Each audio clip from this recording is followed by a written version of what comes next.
Comunitarios Regionales del Ecuador Asociados, SECREA, presenta Realidad Nacional. Un gusto, amigos, de estar con ustedes nuevamente en el espacio de SECREA, el espacio denominado Panorama, justamente para conversar temas de actualidad, temas que nos permitan conocer la actualidad social, nacional, política, económica y algunos aspectos más. En esta ocasión nos acompaña el doctor Santiago Guarderas, quien es abogado constitucionalista de prestigio en la capital de la República y en el país, docente en varias universidades a nivel nacional, decano de jurisprudencia de la Universidad Católica del Ecuador, director del Partido Social Cristiano en la provincia de Pichincha y además de eso consultor empresarial en temas jurídicos en empresas y organismos dentro y fuera del país. Bienvenido, Santiago, un gusto que nos acompañes. ¿Cómo te ha ido?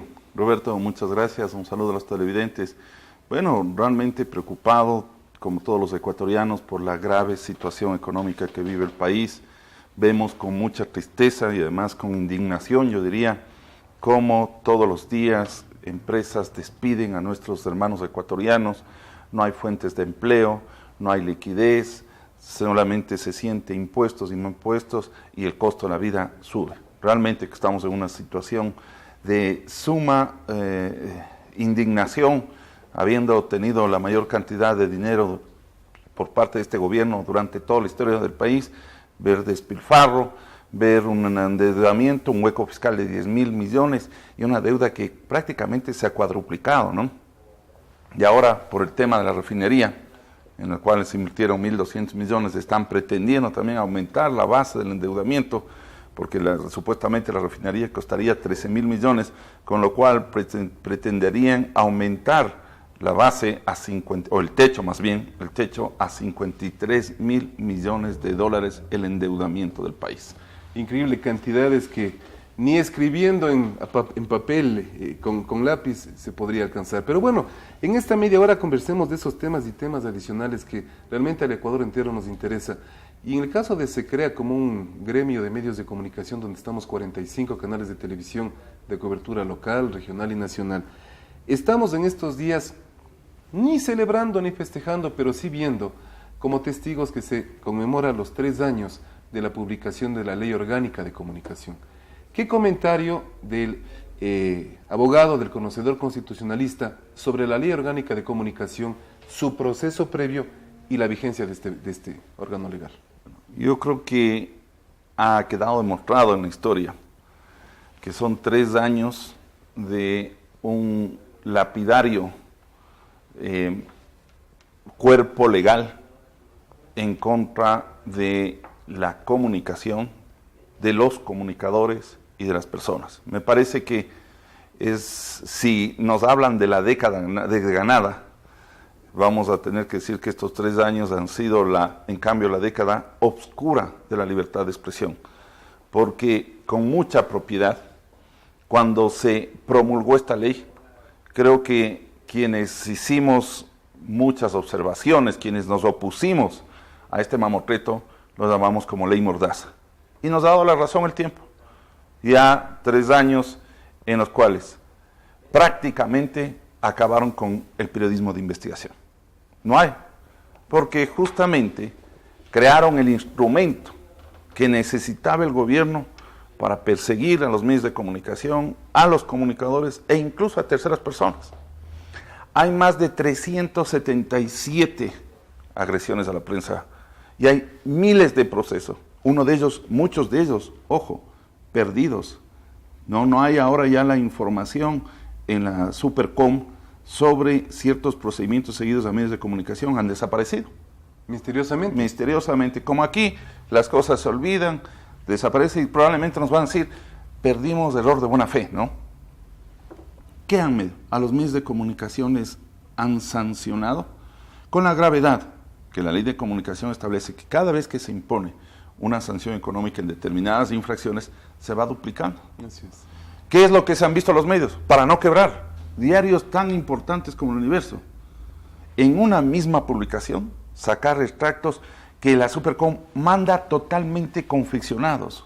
Es decir, ni siquiera la posibilidad de que el medio haga la rectificación. Lo mandan con punto y coma, como ellos quieren, como pretendían que salga la noticia.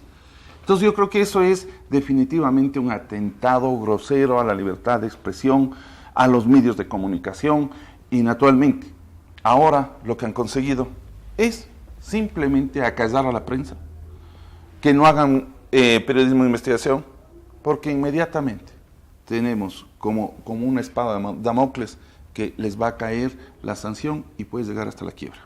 Y en ese punto importante resaltar, mi estimado Santiago, de que no solamente es la libertad de expresión, sino la libertad de información, Por supuesto. la libertad de comunicación, y en la mayoría de casos estamos a puertas de un concurso de distribución de frecuencias, la libertad de emprendimiento, la libertad de inversión. Y yo creo que con lo que tú acabas de decir, un poco recapitular el hecho de que la ley de comunicación estuvo en manos de 3 comisiones. 3 comisiones que en la Asamblea Nacional trabajaron, se entendería, a día seguido, para elaborar el proyecto de ley de comunicación. No debemos olvidar que fueron 14 textos de la ley de comunicación, y el número 15 fue el aprobado, que tuvo cambios de la tarde a la mañana siguiente. Eso es público y notorio, y quienes estamos en medios de comunicación conocemos de ese detalle. Pero ahora, ¿cómo se podría dar?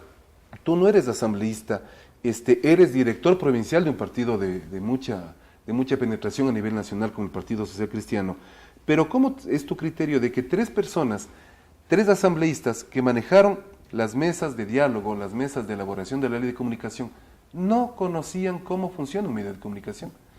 Si esas 3 personas, con respeto a los asambleístas, a veces nos olvidamos los nombres, pero fueron 3 personas que manejaron el proceso de la elaboración de la ley de comunicación y no conocen cómo se edita, cómo funciona una cámara, no conocen el trabajo del periodista, tuvieron el acierto de subir el tema de los salarios a los periodistas, que han hecho los medios de comunicación.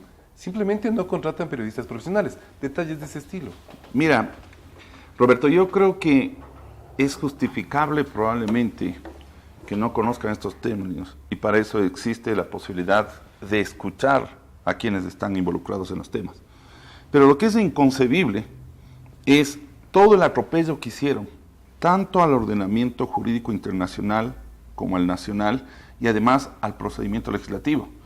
Porque, mira, yo admito que probablemente no estudiaron comunicación, no saben el trabajo del periodismo, pero lo que no pueden desconocer son los tratados internacionales, la Convención Americana de Derechos Humanos, la Declaración Universal de los Derechos del Hombre, la Declaración del Periodismo, ¿sí?, de la libertad de expresión, que son fundamentales en la vida de los ciudadanos, que son esenciales porque protegen nuestros derechos. Y tampoco el principio fundamental, que lo que se trata aquí es de proteger los derechos, de que el ciudadano esté debidamente informado, de que el ciudadano pueda expresar sus ideas, sus opiniones, sus juicios de valor. Esto es fundamental. Entonces, cuando tú admites, a lo mejor no conocen el tema comunicacional, lo que en cambio es inadmisible y es, yo no sé, no quiero calificar, pero yo sí te quiero decir, es inconcebible que estas personas no hagan. Y te decía del procedimiento, porque recuerda tú que en las maniobras que hicieron para aprobar esta ley mordaza, que supuestamente era para proteger los derechos de los ciudadanos, y lo que hicieron es proteger a los funcionarios públicos, porque quienes dan uso a esta ley de comunicación son los funcionarios públicos, no los ciudadanos, ¿sí? Con los que piden las réplicas, los que piden las rectificaciones, las que piden las sanciones a los periodistas, ¿sí? Cuando estuvieron al final de votar, recordemos que hubo un voto en el cual se establecía que tenía que discutirse artículo por artículo. Eso no lo hicieron. Desconocieron el procedimiento que ellos mismos aprobaron y que decidieron utilizar esta metodología. Se puso en vigencia y luego, la ley puede ser mala, la ley puede ser buena.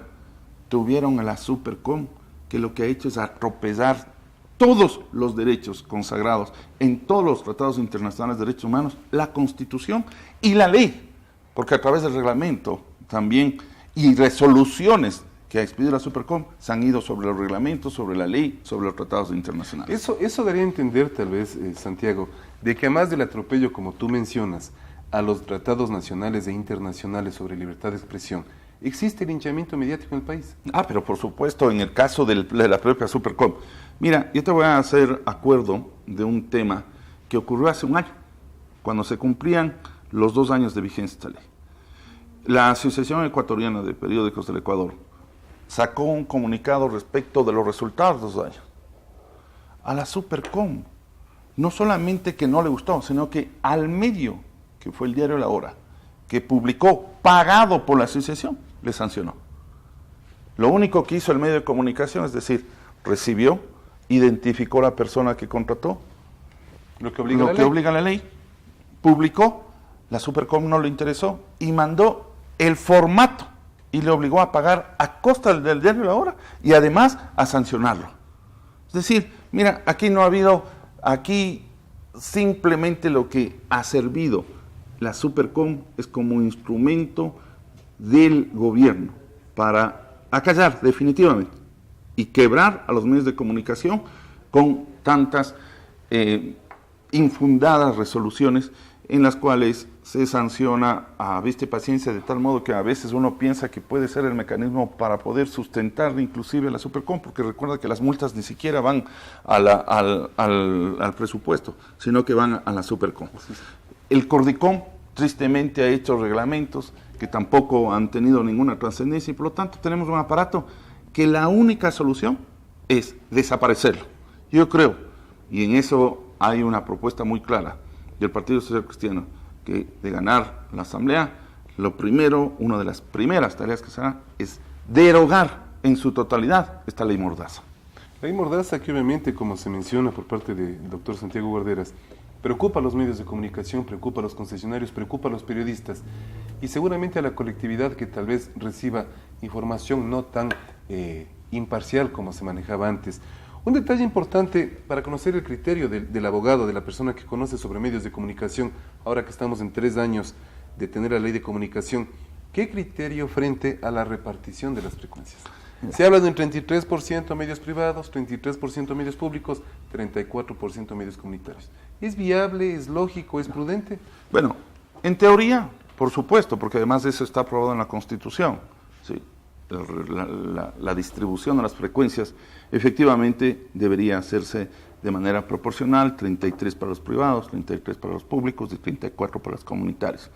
Sin embargo, la propia Supercom, Cordicom y Arcotel han reconocido que no van a poder llegar a esos porcentajes. Hay en este momento indudablemente un mayor porcentaje del sector privado y el sector comunitario no va a poder cumplir. Pero estamos bien, o sea, la repartición puede ser eso porque en teoría sirve para democratizar, pero cuando uno quiere democratizar, primero tiene que hacerlo de manera técnica, ¿sí? De manera imparcial, hacer procesos conforme los tiempos lo estableció la Constitución y la Ley de Comunicación, no en procesos electorales, cuando justamente se quiere utilizar una vez más estos procesos legales para tener un control sobre los medios de comunicación. Y luego, la reglamentación dada de carácter subjetivo, discrecional, porque como lo hicieron y se inventaron los procedimientos mañosos, no solamente en este caso, sino en todas las designaciones de los funcionarios. Claro, primero la parte técnica, lo económico, es decir, lo objetivo, y llegan al tercero y último paso del plan comunicacional, en donde lo que opera es el criterio subjetivo de la Supercom. Los resultados vinculantes. Es decir, la parte técnica lo hace Arcotel, porque además es eso una división que lo inventaron, ¿sí? En el cual termina este proceso y los resultados van a este órgano de la Supercom, que ya sabemos cómo actúa. Si en los procedimientos, en los sumarios, en los procedimientos administrativos con los cuales se juzgan las supuestas infracciones de la Ley de Comunicación, han actuado discrecionalmente, atropellando todos los principios universales del derecho y los derechos humanos, es indudable que los resultados que van a obtener en esta distribución de frecuencias realmente no será de manera objetiva, parcial, sino subjetiva, lamentablemente discrecional, y naturalmente tendrán cierto favoritismo a aquellos medios de comunicación que en el proceso electoral que nos encontramos preelectoral fueron los que dieron mayor cabida al lado oficialista y naturalmente no dieron espacios a la oposición. todo un proceso mañoso que además se superpone a dos procesos anteriores que nunca concluyeron y que sacan ahora nuevamente las frecuencias, ¿sí? Para que estos concursos coincidan y terminen con el proceso electoral. Temas que nos preocupan obviamente a todos los ecuatorianos y en especial, como es lógico, a los medios de comunicación, los concesionarios. En el tema que se comentaba hace un momentito, ¿qué criterio le merece a Santiago Guarderas el hecho de lo que estamos viendo en estos días del asambleísta Esperanza G, respetando lo que dice la ley de comunicación, sin identificar completamente, que sigue cobrando su salario mensual de asambleísta de $5.009 y durante más de un año no ha estado en la asamblea, ha estado, entendemos todos, en una celda y no ha estado en la asamblea? ¿Qué sucede ahí? Esto sí, yo creo que con términos definitivamente amplios e indignantes, sinvergüencería. Es una sinvergüencería, un grave, yo diría, error inmoral. Nos exige por parte del presidente de la República pactos éticos que solamente cuando él quiere y sin tomar en cuenta lo que está viviendo. Mire, vamos a partir de un hecho simple para que la ciudadanía pueda comprender. Si yo no acudo a mi trabajo, ¿qué tengo que hacer? O pido permiso, ¿no es cierto? O pido una licencia en función de lo que ocurra. No puedo asistir a mi trabajo y lo que tengo que hacer es o me dan permiso o pido una licencia. Por vacaciones, pido licencia por paternidad, por maternidad, porque tengo que irme a estudiar. O dignamente renuncio. O dignamente. O sea, puedo llegar al punto en que ya siento que no voy a poder cumplir y le renuncio. Ya. ¿Qué es lo que hago? Entonces, el Código del Trabajo, cuando esto sucede, utiliza la figura de la suspensión del trabajo. Se suspenden las condiciones. Se va a estudiar por una beca. Se va a 6 meses. Entonces, se suspende y naturalmente cuando se suspende el contrato de trabajo, se suspenden los derechos y obligaciones que existen en cuanto a ese punto de la remuneración. Porque hay que tomar en cuenta que es verdad lo que se dice en cuanto que hasta que no exista sentencia ejecutoriada, una persona goza de la presunción de inocencia, no lo podemos decir que ha cometido el delito y por tanto no ha perdido su condición. Estamos diciendo eso. Pero como yo, Esperanza, no puedo ir a la asamblea, lo lógico es que yo diga, señores, pido licencia además sin sueldo, licencia sin sueldo. Cuando se trata de 30 días, quien da la licencia es el presidente de la asamblea. Y cuando supera los 30 días, ahí hay una incongruencia que tiene la ley orgánica de la función legislativa, porque dice por un lado el pleno de la asamblea y por otro en el artículo 114 o 115 habla del Consejo de Administración Legislativa, el CAL. Yeah. ¿Qué es lo que ocurre? Pido la licencia, ¿por qué? Porque estoy privada de la libertad, porque estoy en prisión, porque no puedo asistir a las sesiones del pleno. Me conceden la licencia sin sueldo, obviamente, y entonces mi suplente entra a principalizar y a ganar los emolumentos que corresponden. ¿Qué es lo que hace? Si yo no he presentado la licencia, lo que tuvo que haber hecho la asamblea y el pleno es declarar abandonado el cargo y por consiguiente a principalizarle al suplente y dejar de pagar esa cuestión, dejar de pagar los sueldos. Eso no han hecho. Aquí simplemente diciendo, bajo la excusa de un vacío legal, que le están pagando. Y entonces es una maravilla. Yo creo que si esta es la situación, yo me pregunto, ¿cuánta gente que presta servicios y está en la cárcel está recibiendo como esta señora, que además está inculpada de peculado? ¿Sí? En este país, solamente bajo la Revolución Ciudadana se puede esperar este tipo de cosas. ¿De qué pacto ético estamos hablando? ¿De qué pacto ético estamos hablando cuando el presidente, luego de ganar un juicio en que ahora nos revela que uno de los jueces fue el presidente de la Corte Nacional, ahora el doctor Ramírez, y su abogado, el fiscal general, gana un juicio, saca ese dinero y va a comprar un departamento en paraísos fiscales? Y cuando dice que no le conoce al primer funcionario, al gerente general de la empresa más importante del país, que hace la venta de petróleo, ¿sí?, que no le conoce, que no sabe quién es este funcionario, y su secretaria de coordinación, en cambio, dice que es un funcionario de segunda categoría. ¿De qué pacto ético? Y varios de sus funcionarios han presentado declaraciones en que no pusieron las compañías offshore y sin embargo están ahí. Y quiere ahora una consulta popular para impedir que ciudadanos que sí sacaron lícitamente sus dineros, ¿sí?, e invirtieron por la falta de confianza del país, no puedan participar o tengan algún impedimento para ejercer una función pública. Yo creo que es importante, con lo que acaba de decir Santiago, entender con criterio patriótico de que cuando se habla, cuando se conoce, cuando se estudia el detalle de la historia del país, de la historia en este caso ecuatoriana, obviamente no podemos desmerecer todo ese detalle. Un tema final para concluir, mi estimado Santiago, ¿cómo está el Partido Social Cristiano en Pichincha?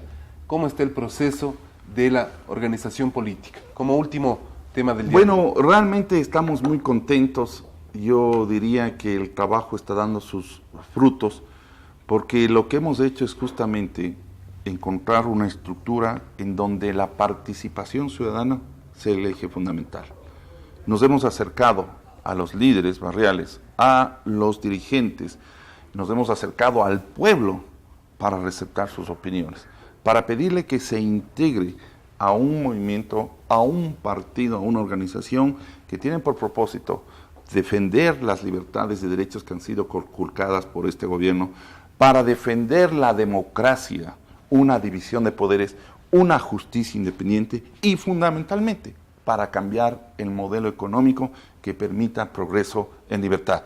La gente lo que quiere fundamentalmente es un cambio del modelo económico, porque lo que está sintiendo el padre de familia cuando llega a las noches a su domicilio es primero saber esa incertidumbre si va a conservar su empleo.